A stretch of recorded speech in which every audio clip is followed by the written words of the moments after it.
Hello, hello, hello, brothers and sisters of light and dark. Welcome, welcome, welcome to my page. If you want me to talk about something, you got a question, put it down below. Only fools only insult people without knowing who they are and their background. Okay? Thank you for listening to my page. My page is about common sense. I try my best to keep it quick as possible, under 10 minutes. And if you have any questions, just leave the questions below. That's it. Don't be making snide remarks and stuff like that because the way I look and what I sound. Okay, that's some superficial shit. Okay. Now this video is going to be about Ethiopia, Part 3. Okay, all about Ethiopia, Part 3. Let's get right to it because you already probably seen Part 1 and Part 2. It's some new information because I'm with my wife here. She's like to watch the goddamn. She wants her little stuff too, and you can get it too. And we're going to talk about all about Ethiopia 3. Now, your country, okay, interesting fact, okay, your country is ruled by the Tigray. As I said before in my past video, Tigray is a puppet, okay? They're controlled by others, okay? They're not the true owners of Africa. They're just owners of that land because it was given to them, okay? Of course, through many wars, you're going to have someone controlling the population. But you have to understand, okay, get her away from me, please. Okay. You have to understand that the airport is at Tigray, controlled, everything is controlled by Tigray. The power, electro company, telecommunication, we call Ethiopian communication. How you say it? Telecommunication Ethiopia, right? Okay, they're controlling the power. They control all of that. There's no change. It's been 25 years. No, 25 years of there's no democracy in Ethiopia. Because I was there myself. I found out. This is some interesting statistics right here.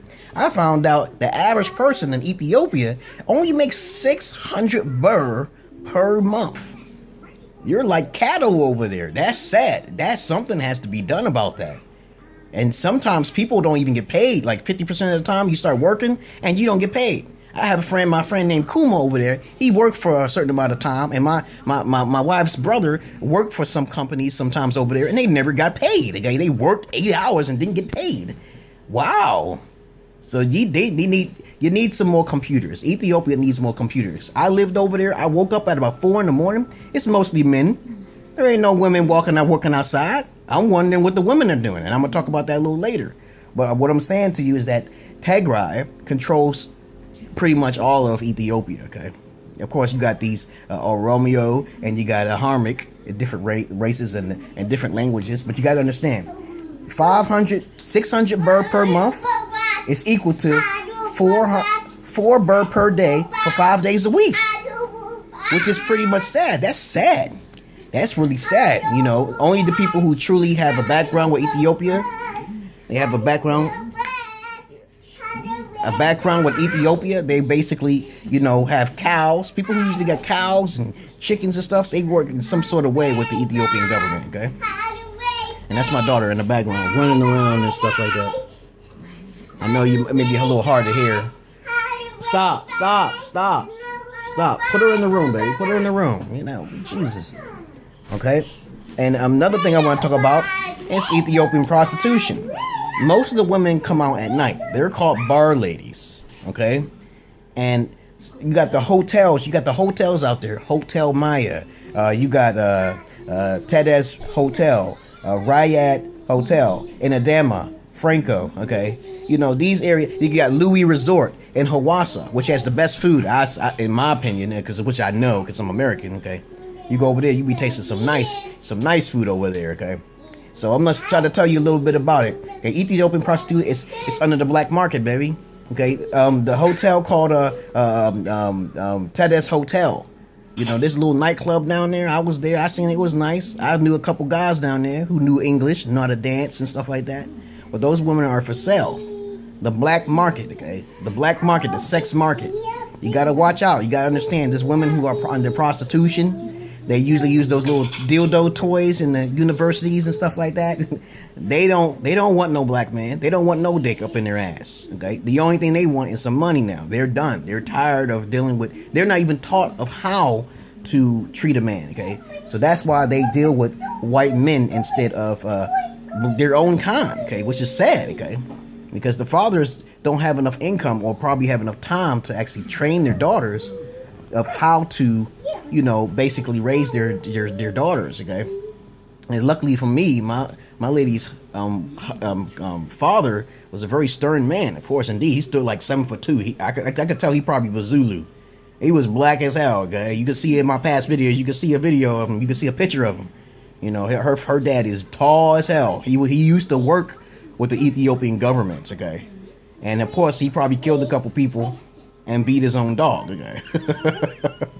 But prostitution is under the black market, and in the West definitely needs, even the Far East definitely need women to actually go into Ethiopia. They born and raised in Ethiopia. This is how it works. They born in Ethiopia. They have no other way of no kind of income, so they don't want to look towards their own men. Okay, so they look towards white men, though they're not attracted to them. They don't care because usually they're not attracted. Okay, most of them. I'm not saying all. I'm not saying all white men are unattractive. Okay.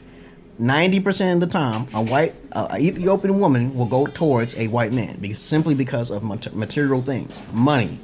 Okay, and this is how it is in the West. This is how it is in the West too, also.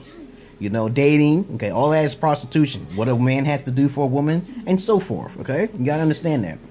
And so when that happens, that causes a rift between the Ethiopian man and the Ethiopian woman, because you don't know, if you're Ethiopian, you don't know your own traditions. You don't know your own people. If you look at my videos, you can see your traditional style where it's the colors. They say, she said it was Nigerian, but I still digress on that. I said, no. I'm not going to change the subject on it. But I believe your tradition is colorful. African peoples are colorful. They don't wear white, and they don't usually believe in one-on-one marriages. That's not how the true tradition of African people, truly Zulu people believe in, okay? Now, since I talked about so many things, I talked about Louis Resort. That's what in Hawassa. Haile Resort is there. Okay, soccer is usually watched in your country, though it's not as an anticipating sport. Every 20 minutes, a score is done. It's not like football in the West. Okay, because I guarantee if football is introduced, everybody will start watching football because it's much more anticipating. Anticipating means that someone will score very soon. Okay. When you're watching soccer, it takes a long time for someone to score. The ball goes back and forth for 20 minutes, and basically no one scores, okay? So I just told you about how much the average person makes in Ethiopia. I told you about prostitution. The best way to get into between them legs, between most Ethiopians' women's legs, is at night, okay? And you show the money up front. I used to show the money up front. Like, I show 3,000 to 4,000 birr, and they want to do anything with me, and that's not cool. And I try to educate them and say, you shouldn't do that, okay? You failed the test, okay? You shouldn't just go for me because of the money. So I told them that, okay? I'm the type of guy that don't like sex with the fact that it's offered with money. I don't like that, okay? So in my past videos, it may seem like it, but it's not true, okay? I never said I slept with any female in Ethiopia. I may act like it, but of course, I put things on for show, okay? Because I'm not trying to get AIDS, and I like to have sex without condoms. I don't use condoms, baby. I don't use Jimmy hats and all that stuff. But I did go into the hotels and I saw all sorts of condoms in each drawer, okay? Just like in Jamaica, okay? Same thing. In Jamaica, they got the backboard, the bed posts tied up on the wall so people having sex and stuff like that. But understand, okay? On my next video, I'm going to talk about some other interesting stuff, okay? Which I didn't talk about. But I talked about Ethiopian prostitution there.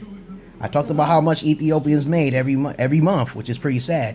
I talked about how the 25 years that there was no change. Okay, I talked about basically why Ethiopian women go towards white men. Okay, I've met a couple females who had dated white men and tried to marry them, and they were very unattractive. Okay, and basically I kind of felt sad. That's not your tradition.